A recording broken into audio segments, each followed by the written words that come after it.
Ok.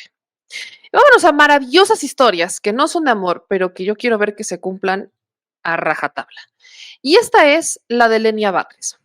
Lenia Batres ya empezó a dar un par de entrevistas a ciertos medios, La Octava, dio también a Julio Astillero, a Álvaro Delgado de los Periodistas, y quiero rescatar un par de fragmentos, sobre todo de las entrevistas de Astillero y de los periodistas. ¿Por qué? Lenia Batres llega a la Suprema Corte y su llegada a la Suprema Corte ha puesto más bien de cabeza a la oposición. Hay una senadora de Movimiento Ciudadano, Laura Ballesteros, que acaba de llegar, por cierto, ella entró como suplente de Xochitl Gálvez, por cierto, y ella propuso una ley anti-Lenia Batres. ¿Qué es lo que proponía más o menos en esta ley, o propone en esta ley? Cambiar la manera en la que se da la designación de los ministros de la Corte. Ella plantea esta modificación a ciertos artículos para que se rompa con esta cercanía que se tiene con el presidente, aunque en realidad es muy curioso, y digo, ella acaba de entrar al Senado, pero me parece muy interesante que haga menciones esta senadora Laura Ballesteros como si esto fuera algo inédito, cuando todos y cada uno de los magistrados que han sido propuestos por los presidentes, más bien ministros, que han sido propuestos por los presidentes y que han llegado, han sido cercanos a los presidentes o representan al menos sus intereses. ¿Qué es lo que rompe un poco con el caso de Lenia Batres? Que Lenia Batres militó formalmente en Morena y Lenia Batres, más que una carrera jurídica, del Poder Judicial, tenía una carrera sí legal, pero más enfocada en el ramo legislativo. Sí tiene una carrera jurídica, pero no encaminada a convertirse en ministra de la Suprema Corte.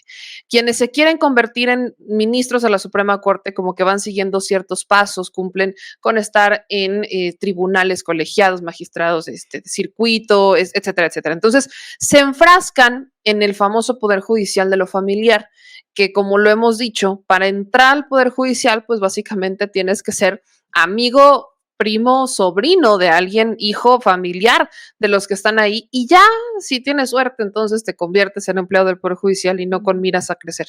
Entonces, pensar, creo que aquí sí hay una cosa muy distinta con Lenia Batres, que no por eso quiere decir que sea ilegal, perdón, ojo. La designación de los ministros siempre se ha criticado justamente porque hay muchos vacíos donde no te enfocas, donde si no tiene carrera no pasa nada. Mientras sea abogado, mientras tenga pues credenciales jurídicas, pase usted. Lenia Batres ella fue maestra, dio clases constitucionales, etcétera. Entonces, no es que no conozca los procedimientos. De hecho, estando en la Consejería Jurídica, Lenia Batres se va en contra de la Suprema Corte por decisiones que han tomado la Suprema, y es muy metódica Lenia Batres en cuanto a los argumentos que da sobre el Poder Judicial.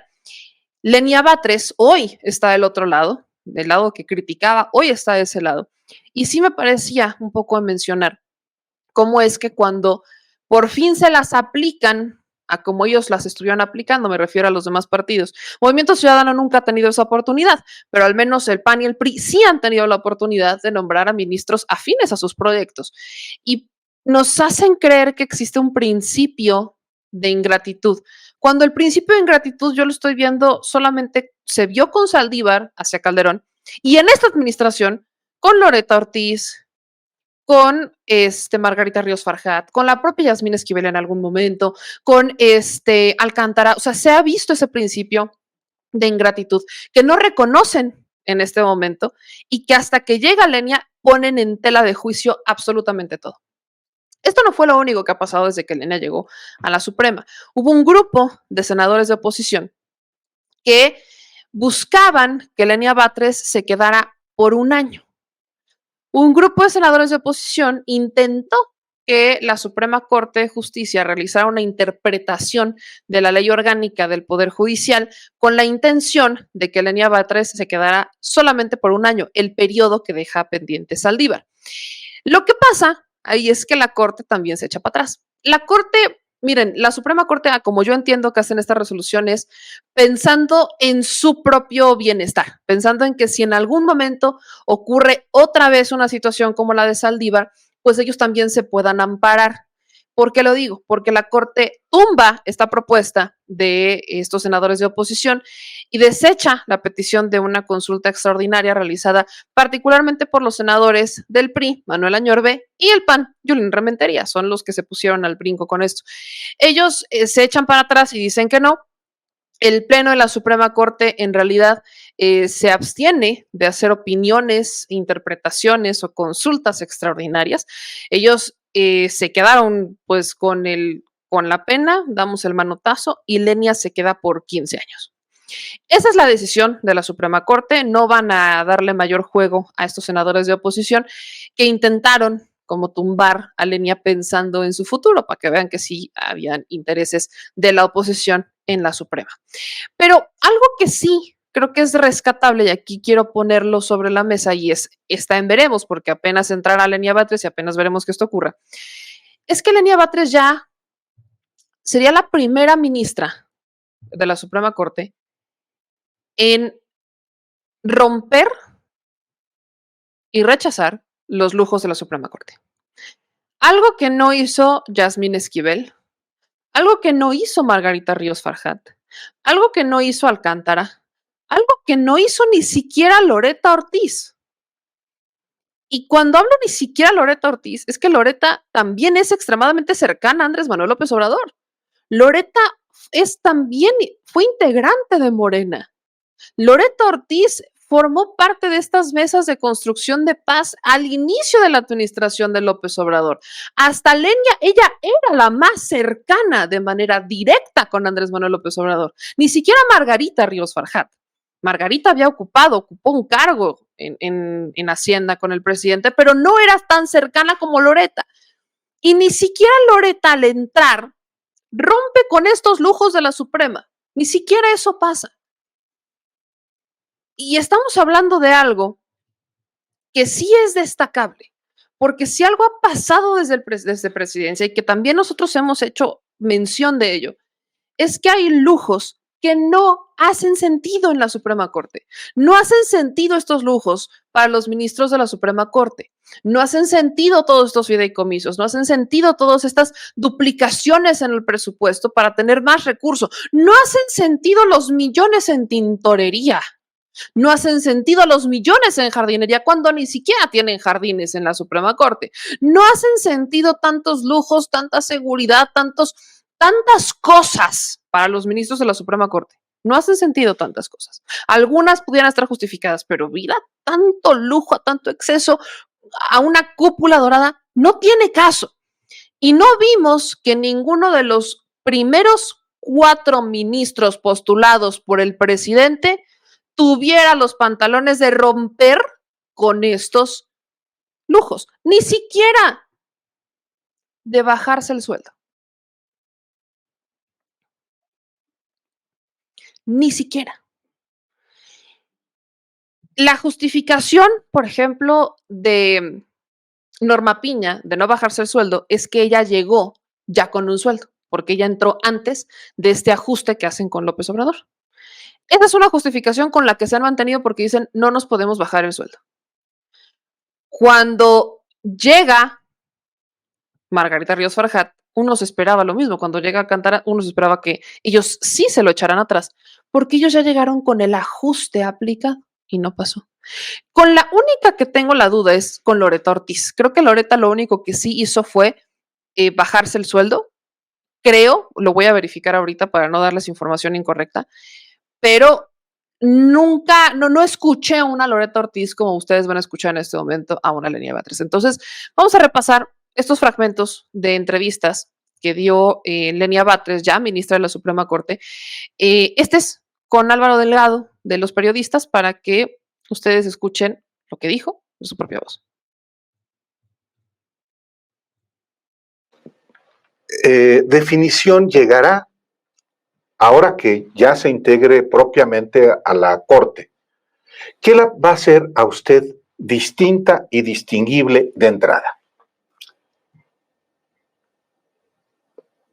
Pues esa disposición de cumplir la Constitución y las leyes parece muy simplón, ¿no? Y a veces son frases hechas. pero sí he manifestado dos cosas, creo que fueron claras en los pequeños discursos que dimos en el Senado, ahora con el nombramiento de las dos ternas. Uno tiene que ver con la necesidad de una reforma al Poder Judicial.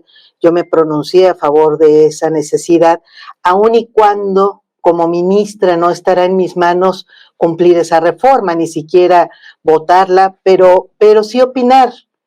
Y yo creo que se puede opinar desde fuera y se puede opinar desde dentro.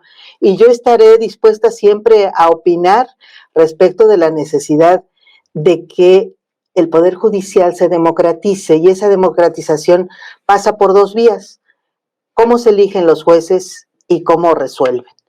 Y atraviesa en un sistema de controles, porque se le da al Poder Judicial un enorme poder cuando se le da el atributo de controlar al Poder Ejecutivo y al Poder Legislativo, y hay quienes decimos, bueno, ¿y quién controla a los jueces? ¿Quién controla cuánto ganan? ¿Quién controla que no despilfarren recursos públicos porque son públicos?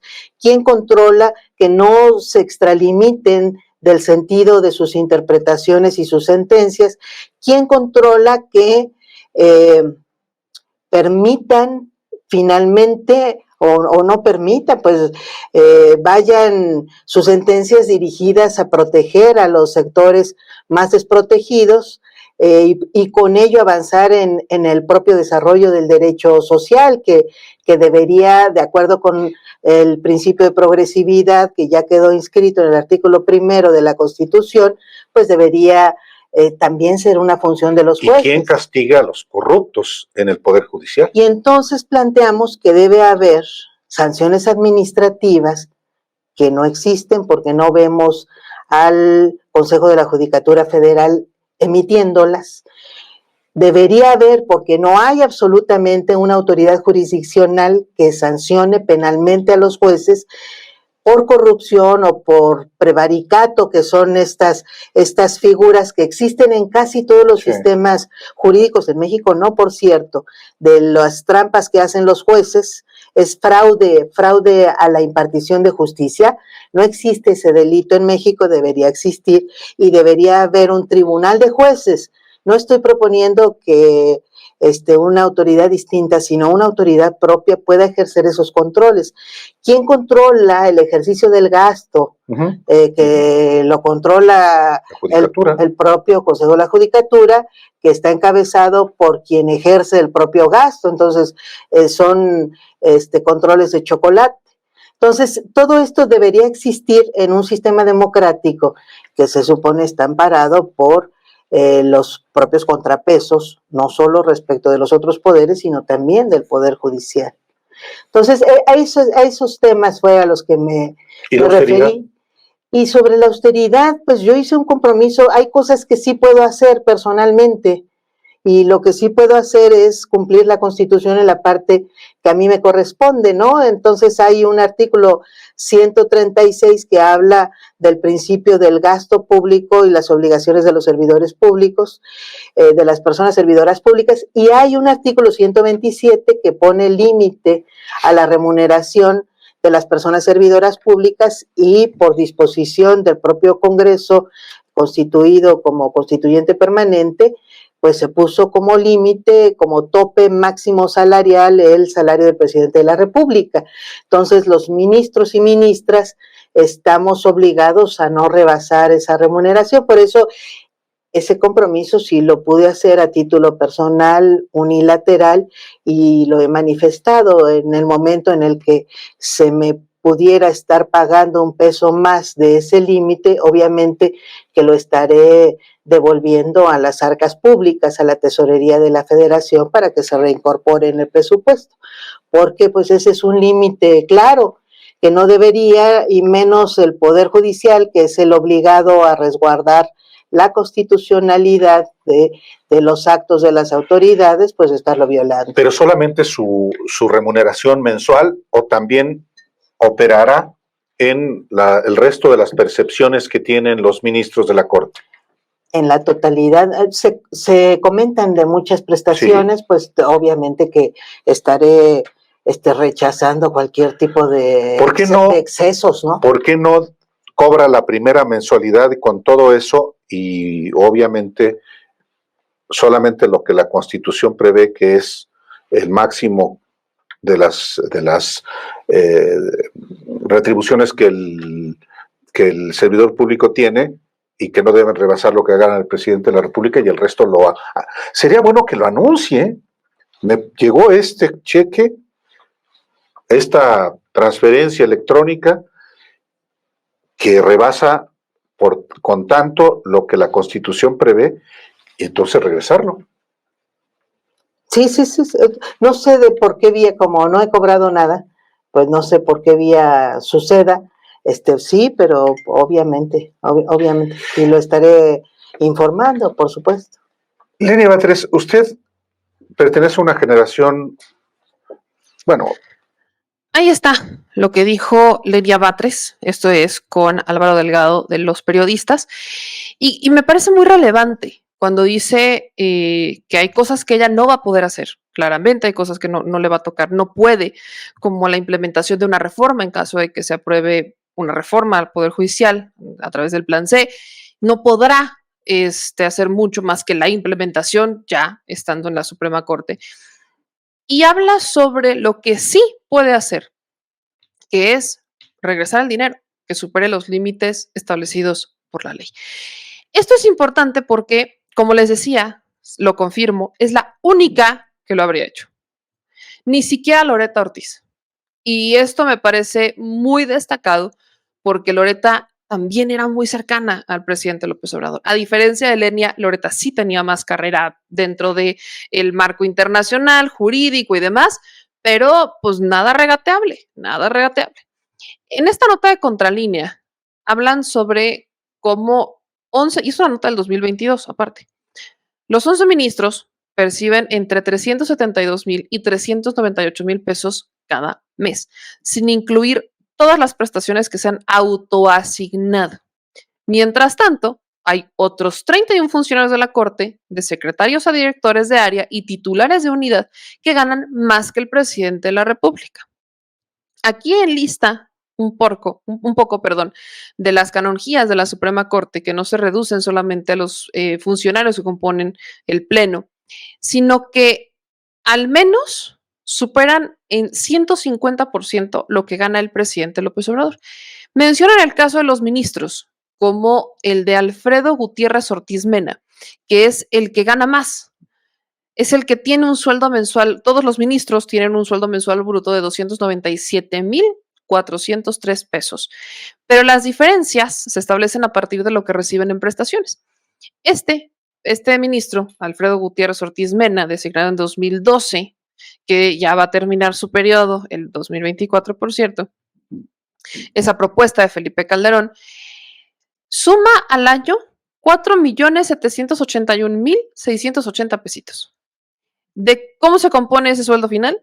Su sueldo bruto mensual, prestaciones como la del seguro de separación individualizada por 21,000 pesos mensuales, el seguro de vida institucional mensual de 3,000 pesos, más el seguro de gastos médicos mayores por 16,000 al mes, cada trimestre, y su aguinaldo anual de 585,503 pesitos.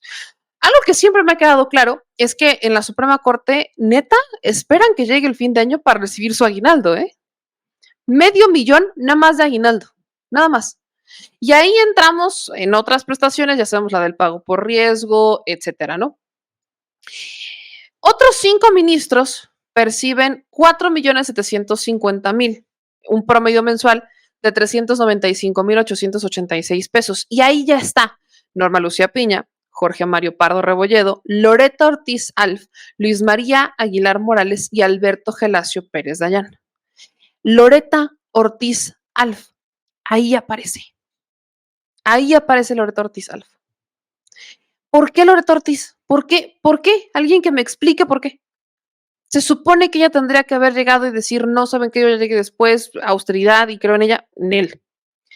Quien tampoco lo hizo fueron las ministras Yasmín Esquivel y Ana Margarita Ríos Farjat, que ellas reciben un promedio de 373,846 pesos mensuales, que pues sería un poquito menos a lo que recibe Loretta Ortiz Alf, ¿no? O sea, Loretta de hecho recibe más de lo que las otras dos ministras propuestas por López Obrador reciben. Ojo. Quien también fue propuesto por el presidente es José Luis González Alcántara, el primer designado por el presidente López Obrador. Él recibe 371,124 pesos. O sea, en realidad es el que recibe menos dentro del Poder Judicial o dentro de la Suprema Corte. Es José Luis González Alcántara, el primero. Nada más, él. Loretta está dentro de las que más recibe. Y es de las más cercanas al presidente López Obrador. Por eso me es tan relevante el caso de Lenia Batres. Tampoco es como que Arturo Saldívar hubiera cumplido con esto, ¿verdad? Pero Arturo todavía tenía ese pretexto de que fue contratado bajo un esquema distinto, en donde un sueldo era distinto y reducirse el sueldo implicaba violar también la Constitución de no te puedes bajar el sueldo. Pero el caso de Loretta, de Alcántara, el caso de Margarita y también el de Yasmín debería de haber sido el mismo. Tendrían que haber entrado y de haberse bajado los recursos y eso no lo hicieron. Al contrario, Loretta Loretta es de las que más gana como Norma Lucía Piña. Y ella es de las últimas en entrar. Es la última en entrar antes de Lenia Batres. Pese a esto, a Lenia Batres también se le ha estado cuestionando mucho respecto a cómo va a tomar decisiones en la Suprema Corte. ¿Por qué? Porque es cercana al presidente López Obrador. ¿Por qué? Porque evidentemente es la más cercana. Loretta se quedó atrás. Lenia es más cercana, dejemos al presidente. Es la más cercana al proyecto, porque forma parte de su fundación, porque uno de sus hermanos es alcalde. Vaya, prácticamente, si no estoy mal, la familia de Martí Batres, de Lenia Batres, Valentina y demás, forman parte del proyecto de la 4T, o sea, todos. Entonces sí, ahí sí coincido un poco en que regatearle a Lenia Batres su llegada a la Suprema, reduciéndola a que es hermana de y que hubo nepotismo, sí se me hace un insulto hacia Lenia, porque no es como que ella no tenga cosas propias. Ojo. Con todo y todo, claro que se cuestiona. Y este es el punto en el donde sí cuestionamos y sí se cuestiona que llegue alguien tan cercana a la 4T. Personalmente yo les puedo decir, pues es que las condiciones hicieron que esto pasara. ¿Por qué? Porque no hay imparcialidad en la Suprema Corte. Porque van por la vida creyendo que son independientes hasta del pueblo y toman decisiones haciéndonos creer que son independientes, pero detrás de sus decisiones hay cargas políticas. Son independientes del pueblo, pero no de los intereses corporativos. Favorecen a estas empresas porque las leyes se hicieron a modo. Y casi todos los casos que llegan a la Suprema son amparos. ¿Amparos de quién? ¿Amparos de Benito el carpintero que fue encarcelado de manera injusta hace 20 años? No. Esos no han llegado. Ni siquiera se pueden presentar a la Suprema, porque la Suprema es inalcanzable. La Suprema solamente la alcanzan políticos y empresarios, y parémosle de contar. Ni siquiera los casos que han sido rescatados a nivel internacional por la Corte Interamericana de Derechos, en donde los han volteado y les han hecho recomendaciones, como el caso de Israel Vallarta o el caso de Brenda Quevedo, han aterrizado en la Suprema Corte, en la Sala Superior, no han aterrizado ahí. La Suprema es inalcanzable. A mi parecer, y esta es una opinión muy mía, la llegada de Lenia responde a que no hay una independencia, nunca ha existido una independencia e imparcialidad en el Poder Judicial.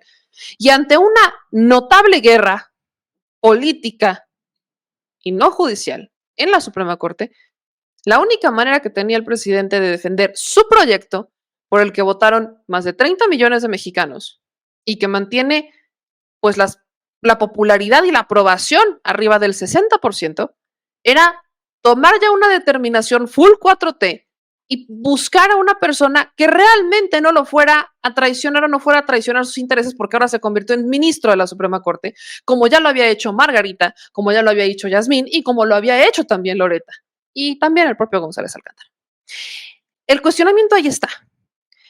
Aquí se lo hace Julio Astillero Y la respuesta que da también Lenia Batres me parece muy relevante ponérselas para que tengamos este otro panorama respecto a cómo va a tomar decisiones Lenia Batres.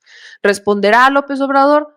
¿Responderá a quién? Responderá Lenia Batres. Corte de Justicia de la Nación ha sido el reducto del conservadurismo, es el ala derecha en el espectro institucional de México. No siempre, ha tenido momentos en realidad muy conservadores. En el momento, por ejemplo, de la Revolución Mexicana fue muy conservador, validó el nombramiento de Victoriano Huerta, por ejemplo. Sin embargo, ha tenido momentos también muy comprometidos con los derechos de los trabajadores, un momento histórico del que se habla muy poco, es muy importante, que es en 1935, que se da una disputa muy fuerte. Los sindicatos defienden a los trabajadores que se encuentran dando servicio a transnacionales petroleras. Lo defienden y logran una resolución favorable a sus derechos. Las transnacionales se niegan a cumplirlos y es ahí donde viene un momento fundamental, que es el que provoca la expropiación petrolera. En realidad tiene que ver con ese momento en el que se unen el poder judicial y el poder ejecutivo y logran, entre la defensa de los trabajadores y el interés de Lázaro Cárdenas por defender la nacionalización del petróleo, se conjunta y se logra defender dos intereses fundamentales, nacional y de los trabajadores. O sea, sí hay esos momentos. Y hay otros momentos en los que se ha declarado, últimamente tiene una tendencia a declararse en favor de derechos reproductivos, sexuales. Es importante, ha ganado espacio el matrimonio de las personas del mismo sexo, ha ganado espacio legalizó prácticamente o se pronunció por la legalización también de la interrupción del embarazo en todo el país, la Suprema Corte. Entonces, no es del todo conservadora, sin embargo, en los temas económicos es donde ha sido ya de varias décadas absolutamente conservadora la Suprema Corte. Filosóficamente, ¿el derecho es conservador? ¿Conserva el status quo? ¿Conserva las instituciones? Yo digo que el derecho actualmente, y es quizá una discusión interesante con mis colegas, pero yo creo que el derecho permite también una gran progresividad en términos de la igualdad y de la universalidad de los derechos de las personas. Creo que vivimos un buen momento filosófico al respecto porque en el instante en el que reconocemos ya el avance de los derechos humanos, incorporando plenamente los derechos sociales y poniéndolos por delante como condicionante para que muchas personas que no tienen recursos económicos puedan ejercer sus libertades individuales, el derecho se vuelve muy progresista. Y tenemos ya los antecedentes muy importantes de los criterios que ha venido emitiendo la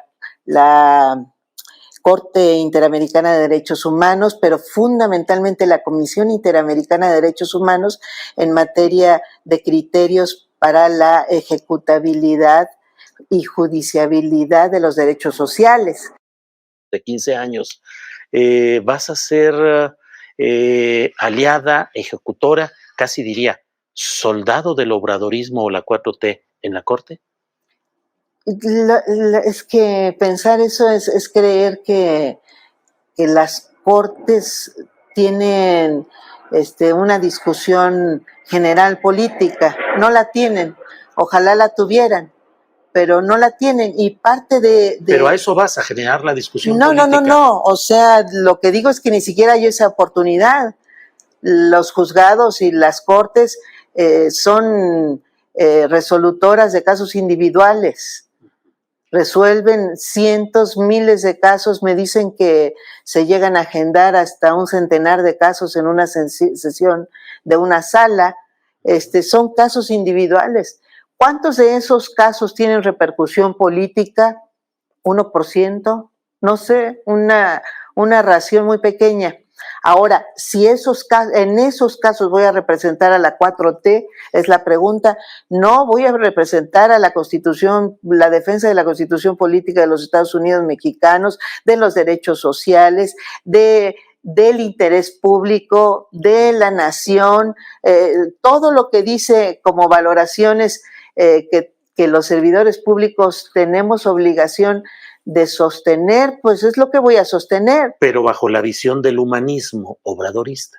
Bajo la visión constitucionalista mexicana, que es sumamente progresista y que deberían defender quienes están actualmente en la Suprema Corte. Eso es lo que voy a defender. ¿Vas en minoría? Pues no lo sé, espero que no. Asumo que es muy probable porque la tendencia que se ha tenido últimamente pues es a rechazar indebidamente y muy politizadamente, por cierto, sin tener facultad, algunos temas no del obradorismo necesariamente como tales, sino de lo que ha venido resolviendo el Congreso. Tiene ahorita la Suprema Corte 14 leyes detenidas y las tiene detenidas bajo el argumento de que no se cumplió con el reglamento de la Cámara de Diputados o de la Cámara de Senadores y que ese reglamento tiene carácter constitucional porque viola la democracia deliberativa que una o varias jurisprudencias de la Suprema Corte han determinado que debe cumplirse. Bueno, esa idea es absolutamente inconstitucional porque la Constitución no habla nunca de una democracia deliberativa ni le da a la Suprema Corte la facultad de revisar el cumplimiento de los reglamentos de la Cámara de Diputados o de la Cámara de Senadores.